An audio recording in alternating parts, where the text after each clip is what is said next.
Well, I think it's just still surrounds around the various issues that we talk about on a weekly basis, which is the fact that Rhode Island has done it better than any other state that I know of in terms of keeping people healthy.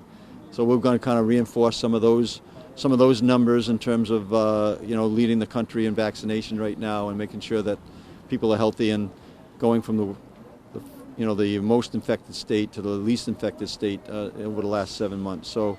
And then we'll talk about the economy. There's some things that we're working on in the economy. Of course, we're requesting the General Assembly to release some of the federal dollars to work with our economic issues as well as child care and housing. And then education, which is the other thing. We've had a call this morning with the commissioner talking about how our kids are back safely in schools and how we got there. So that's what we're talking about. Any mention of the vaccine mandate that's now in effect for state healthcare workers? Any update on that?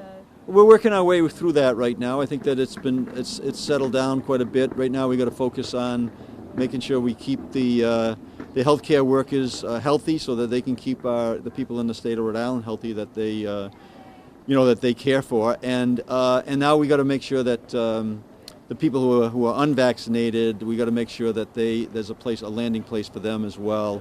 We're not, as I mentioned, with the Elena Slater and the Veterans Home, we're continually working with people who are unvaccinated, try to get them vaccinated, but if they're not, we're going to try to figure out a way to keep them employed in the state level until it's safe enough for them to go back into the healthcare settings unvaccinated.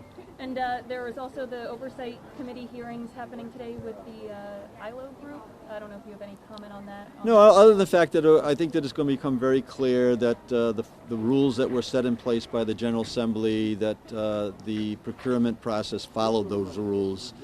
And we continue to point out that, as it's being reported, that it's not a $5 million contract. We'll make that clear. It's an hourly rate contract up to. We've got, we followed the procurement process that the General Assembly put in place through statute, and I think that'll be clear. And we've been able to engage with real smart people to do a very important work to get our students back into the classroom safely. And again, we're doing it as well as anywhere in the country right now in terms of getting kids back in the classroom safely.